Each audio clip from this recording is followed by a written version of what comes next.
Montana Territory, 1879. The wind cut sharp through the Bitterroot Valley, and the snow had not yet melted from the treetops when Cordelia Barnes was sold like a mule to a man her uncle barely knew. She stood on the edge of the dusty homestead yard with her coat clutched shut, eyes dry from crying too many nights before. Her uncle, Thomas, barely looked at her as he slapped the reins of his wagon and rode off, the coins he'd taken for her still clinking in his coat pocket. Cordelia did not speak. She just stared at the man who had bought her. He looked like he had not shaved in a week, his clothes patched and sun-worn. His boots were scuffed and cracked, and the brim of his hat was frayed. But his eyes were steady. Honest. Deep set under a dark brow and the color of river rock. He took off his hat and nodded. "My name's Royce Zimmerman," he said. His voice was low and rough. "I live about 5 miles west. I got a small homestead." Cordelia lifted her chin. "And now you own me?" Royce's jaw tightened. "I paid your uncle to get you away from him. Not for anything else." She did not know what to say to that. Her uncle had been cruel, yes, but there had been no kindness in that wagon ride either. She had not expected to land in mercy. "Why would you do that?" she asked. Royce hesitated. Then he said plainly, "Because you looked like you needed out. And I had $1 left to give." She stared at him. "So now what? You come with me. Or you do not." He shrugged once. "But I will not leave you here." Cordelia looked down the road. Her uncle was long gone. She was 21, unmarried, and alone. Winter was not yet over, and there were wolves in the woods yet. She stepped toward Royce. "I will come." His eyes softened just a bit. He tipped his hat again and helped her climb up onto his wagon.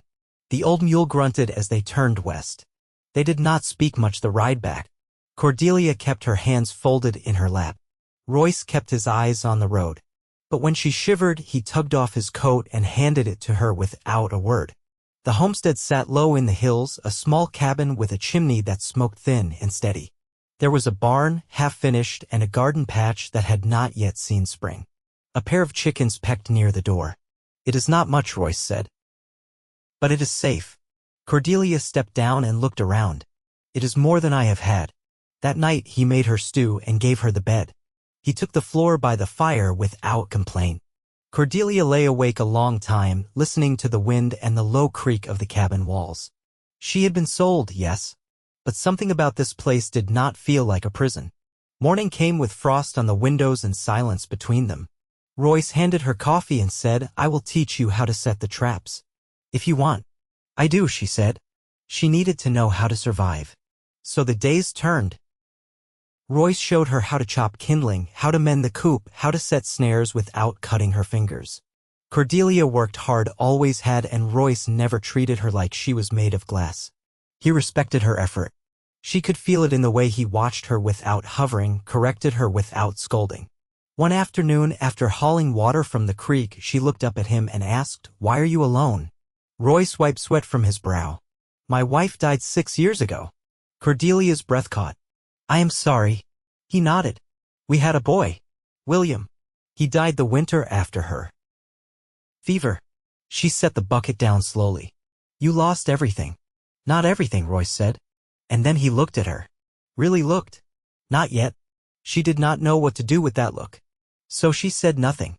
But her chest ached a little in a way it had not in years. That spring, Cordelia planted the garden with him. She sanded down the porch rail and patched the roof. She watched the way he worked, calm and patient, and the way he never raised his voice, not once. She learned his silences, and he learned when she needed hers. Royce never touched her. Never asked for anything. But he always made sure her boots were by the fire, her plate full, her hands warm. And then came the letter. A man rode in from town, handed it to Royce. Cordelia stood beside him on the porch when he read it. "It is from your uncle," Royce said, his mouth tight. "What does he want?" "He is coming back. Said he wants what he was owed. Said he only loaned you." Cordelia's heart dropped. "He cannot." Royce folded the letter. "He will try." "Then what do we do?" "I spend my last $1 buying you," he said. "But I have one thing left. This land." Cordelia stared at him. "You would sell your land?" "I would trade it for your future." She grabbed his arm. "No, that is not fair. You have given me enough." He looked down at her hand. "Cordelia, You are not a debt. You are my choice. And then he did something he had not done before. He reached out and brushed a piece of hair from her face. His fingers were rough, but gentle. I do not want to lose you, he said. Her throat tightened. You are not going to. She stepped forward, slowly, placed her hand on his chest where his heart beat solid and sure. I want to stay, she whispered. His hand came up, steadying her waist. Then stay. The kiss was quiet, soft, like the first warm day of spring after a long, hard freeze. Later that night, as the sun dipped low and painted the valley gold, Royce sat beside her on the porch. I will not let him take you, he said. Cordelia leaned into him. He never will.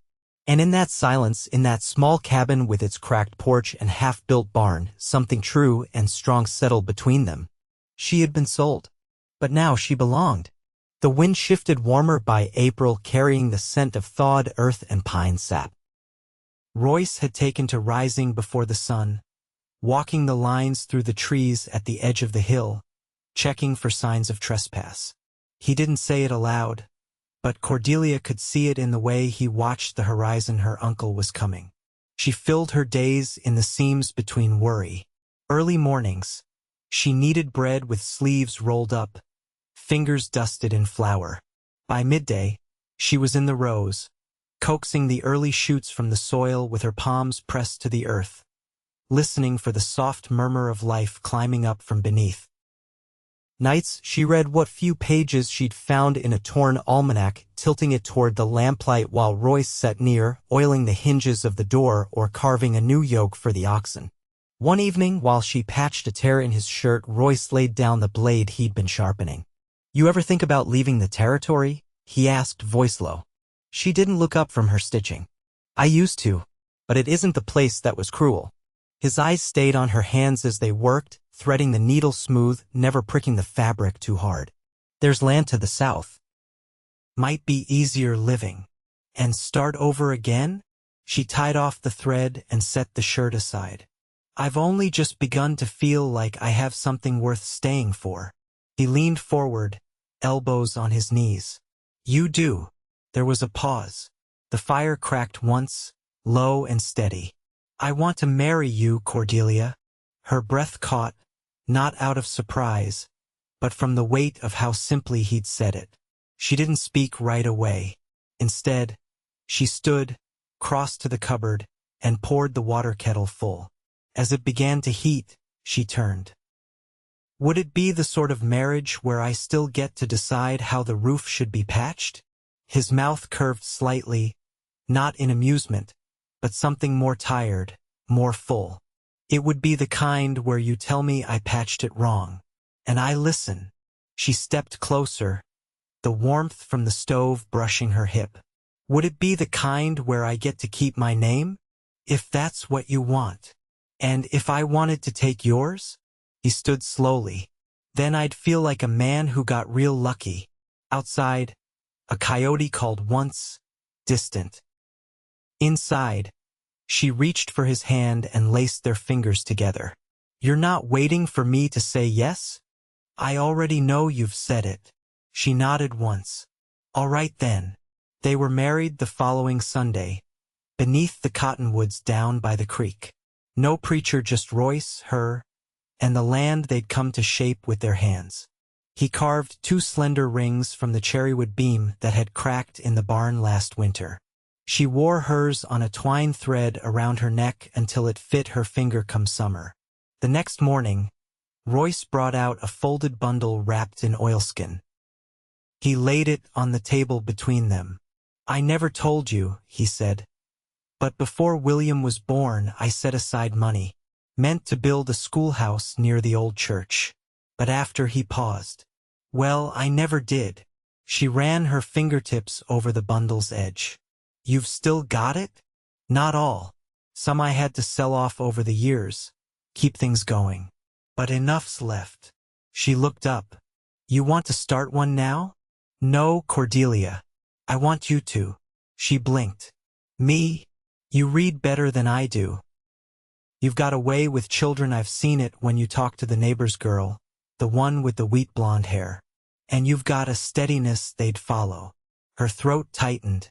I don't know if you are. She opened the bundle. Inside were silver dollars, maybe 15 or 16, tucked between folded lists of supplies and ledgers written in Royce's blocky, careful script. I thought you spent your last dollar buying me. I did. This was never mine to spend. This was for someone I believed in. She looked at him then, really looked. His hands were calloused, stained in pine, pitch, and soil, but steady. His eyes held her calm and sure, without demand. A tear slipped down her cheek before she could stop it. I don't cry easy, she whispered. I know. That's how I know this matters. He drew her close, and they stood like that for a long time, the morning light brushing through the windows, warming the floorboards beneath their feet. By the time the first bell rang in the little lean-to they converted into a schoolhouse, her uncle never came. Maybe he'd heard Royce was no longer alone. Maybe he knew a woman who had something to lose was finally someone who'd fight to keep it. They didn't speak of him again. Instead, they spoke of fences, of books, of how many plum trees to plant, and whether the creek would run high enough this year to water the new orchard. They argued gently over where to hang the drying herbs and whether the chickens should be let out earlier.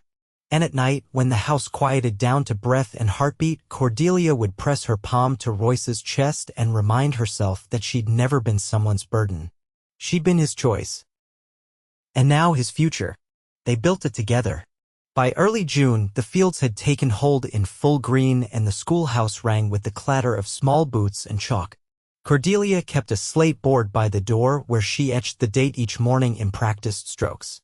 The children 8 in total from cabins scattered across the valley arrived with rough manners and curious eyes, each carrying a tin cup and a quiet story. Royce kept to his own work during the day, mending fence posts along the south pasture or hauling timber for the barn walls. He'd always return by dusk, boots dusted pale with soil, one shoulder sun-reddened. He never lingered near the schoolhouse, but Cordelia noticed how he'd pause just out of sight when the bell rang, listening. One evening, she found him on the porch oiling the latch on the seed bin. She sat beside him, smoothing her skirt across her knees. Thomas Redding's boy drew a picture of a buffalo today, she said. Told me he saw one near the ridge. Royce didn't look up. He's lying. He said it had a white patch on its side. Could be truth. They haven't come this far west in years. Cordelia tucked a loose wisp of hair behind her ear. Maybe it came looking for something it lost. Royce set the tin aside and leaned back against the rail. You think everything's looking for something. I think some things are meant to be found. He watched her in the fading light, his face unreadable. You trust too easy, he said. I trust slow, but full once it's earned. He reached for her hand, callous fingers brushing against her palm. Then I hope I've earned all of it. You have, she said. He gave a slow nod, like he was storing the words somewhere deep.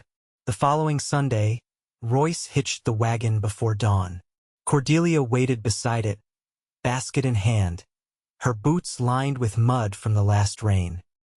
He told her to bring a shawl, and she had, though he hadn't said where they were going. They rode east, past the old copper ridge and down through the meadow where the wild rye bent. After an hour, he stopped at an open patch beside a creek she hadn't seen before, narrow and clear, with flat stones ringing its edge. He unloaded a shovel from the back. What's this? She asked. Something I've been meaning to do. He marked a square in the earth and began to dig. His shoulders worked slow and steady, each motion deliberate. She didn't ask questions. She waited, watching the way the light shifted through the trees. He stopped once the hole was knee-deep, then reached into the wagon and pulled out a small wooden box. Worn, but clean. I carved this for William, he said. Back before the fever came. Cordelia stepped closer. I never had a place for it. Never felt right putting him down in ground that didn't feel like home. She knelt beside him. And now, I've got land that grows, he said.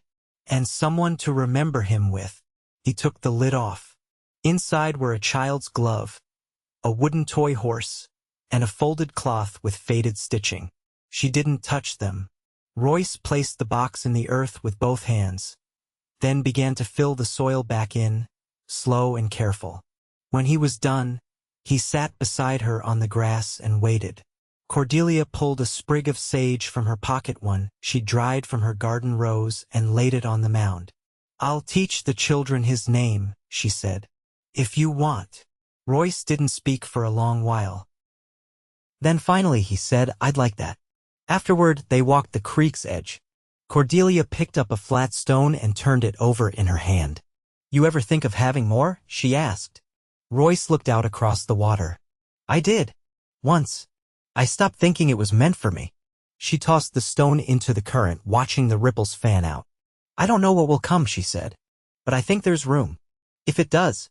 He touched her back lightly, hands settling at her waist. "I'd want them with your eyes." "Why?" "They see what most people miss." They didn't speak the rest of the walk back, but something between them had deepened, not widened, not sharp but settled, like roots sinking further into familiar soil. That night, Cordelia stood at the window, the lantern behind her casting soft light across the floorboards. Royce came up behind her, wrapping his arms loosely around her middle. "Tomorrow I'll finish the barn doors," he said. "I'll bake the rest of the cornmeal into cakes," she replied.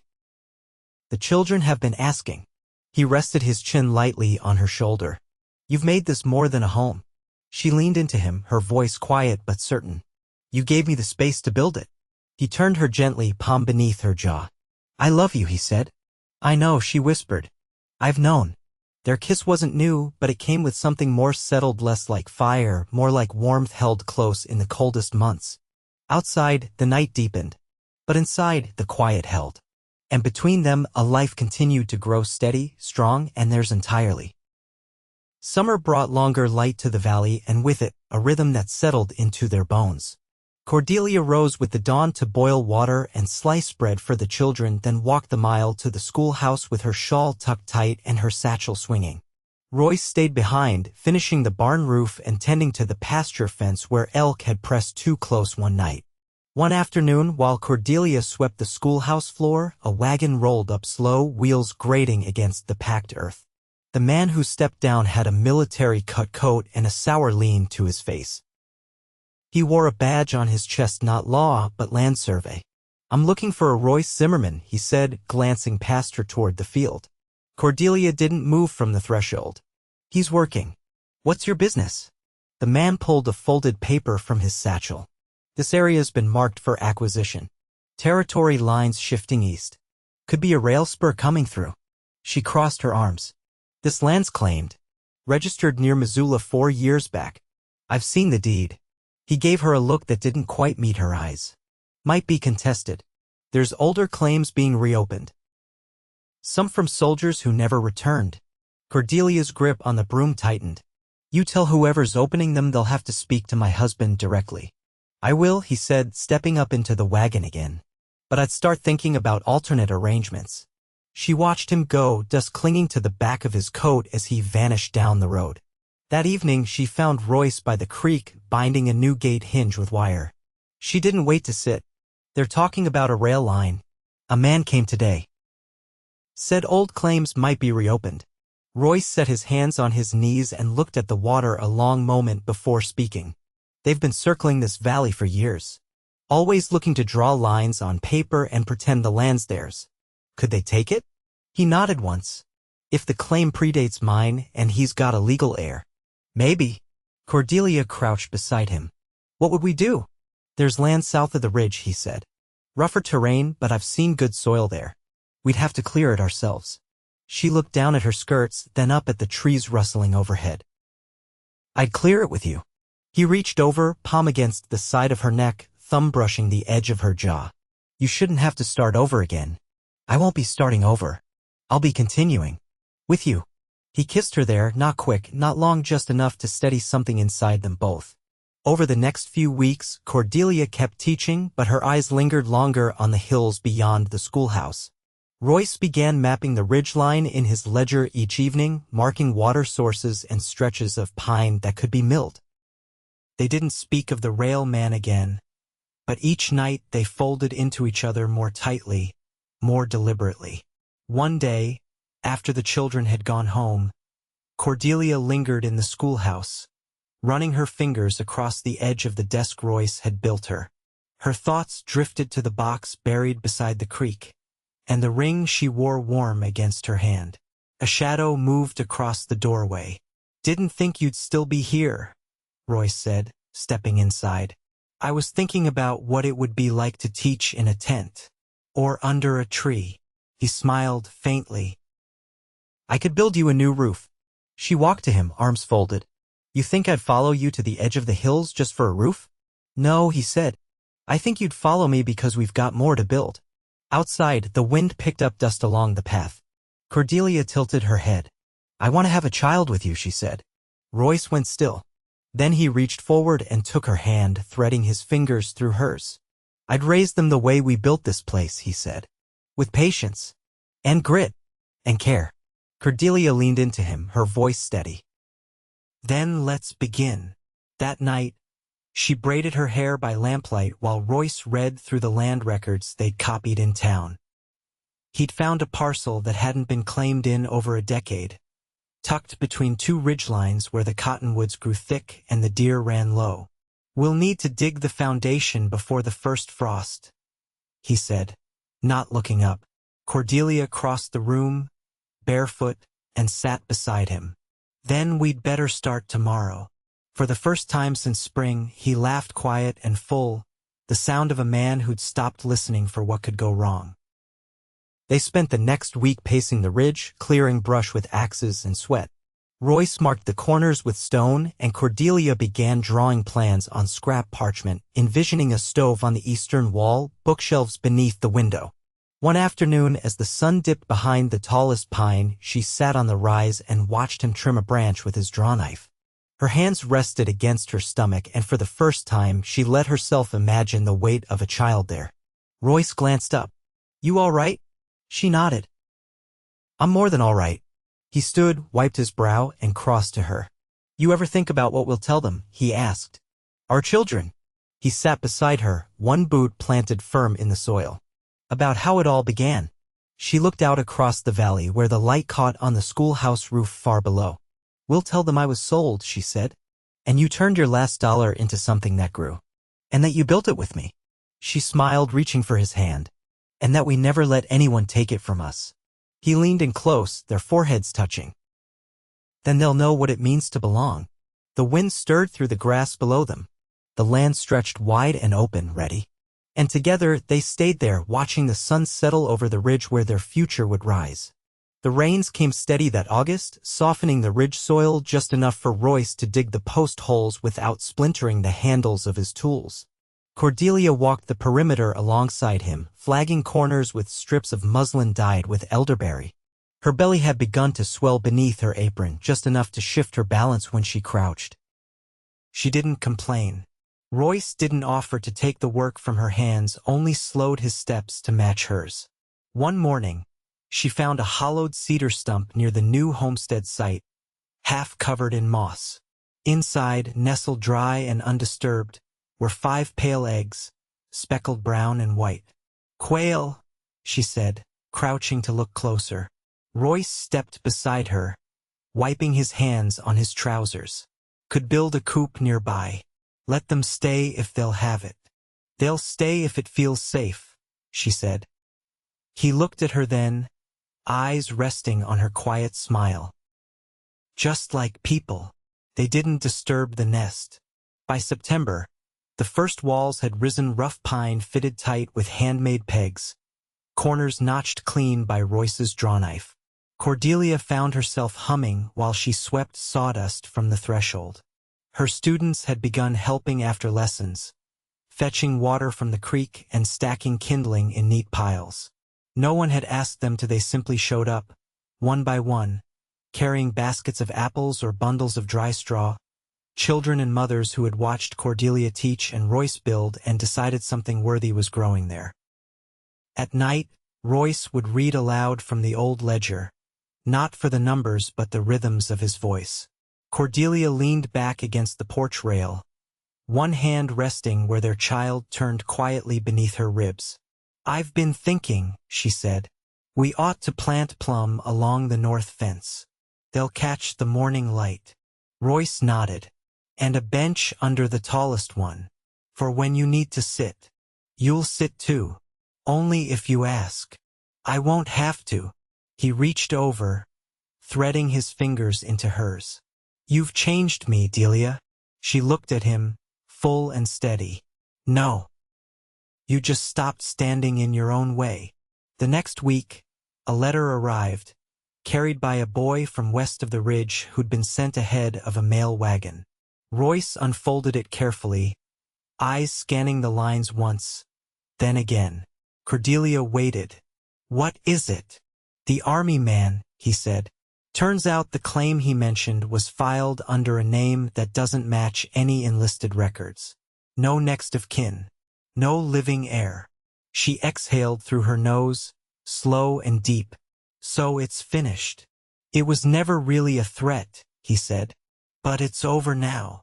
They burned the letter in the stove that evening. Cordelia watched the paper curl into ash, then turned to Royce with her hand resting low across her belly. I want to give birth here, she said. Not in town. I'll fetch the midwife when time comes. Mrs. Brannon knows the way. She'll need a warm place to wait. Then I'll finish the hearth next. She leaned against his chest, listening to the quiet thump of his heart beneath the worn cotton. We're not just building a house, are we? No, he said, lips near her temple. We're building what comes after. The baby came in a frost-washed morning in early November. The midwife arrived before sunrise, her hands quick and clean, her voice calm. Royce stayed outside near the doorway, splitting logs that didn't need splitting, until Mrs. Brannon called him in. Cordelia lay in their bed, hair damp, eyes fierce with exhaustion and joy. She held a small bundle against her chest, wrapped in flannel stitched with tiny green threads. It's a girl, she said, voice hoarse but strong. Royce stepped forward, slower than usual. His hands were still stained with cedar dust. He knelt beside her and looked down at the baby dark-haired, fists curled close to her chin. Cordelia's gaze never left him. What shall we call her? Royce ran a thumb over the flannel's edge. Lena, he said. After my mother. Cordelia nodded. Lena Zimmerman. He kissed her then, long and full, and when he pulled back, his eyes had gone wet. They raised Lena in the ridge house where the plum trees bloomed by the second spring and the coop was full of quail that never left. The schoolhouse took on more children, so they built benches beneath the windows and hung a bell from a cedar post. Cordelia taught until her hair silvered in the sun, and Royce built furniture in the barn loft when the weather turned cold. Years later, when Lena asked how her parents met, Cordelia told her the truth. I was once sold for $1. But your father didn't buy me, he freed me. Royce added, and she stayed because she saw something in me I'd forgotten how to believe in. They grew older in the quiet way people do when they've lived through fire and found each other on the other side. There were hard seasons, still a dry year that stunted the corn, a fever that passed through the valley, but each time, they stood shoulder to shoulder, never apart. And in the evenings, when the sun dipped low and the wind rustled the leaves just right, Cordelia would sit beside Royce beneath the oldest plum tree, Lena playing nearby, and think of how far she'd come from that first cold day in a stranger's wagon. She had not been rescued. She had been given the soil and light to grow into her own belonging. And beside her, Royce, quiet, steady, changed not by chance, but by choosing her again and again. They lived on that land for the rest of their days, surrounded by the life they'd made. Full, rooted, and stitched through with love that never needed to be spoken to be known.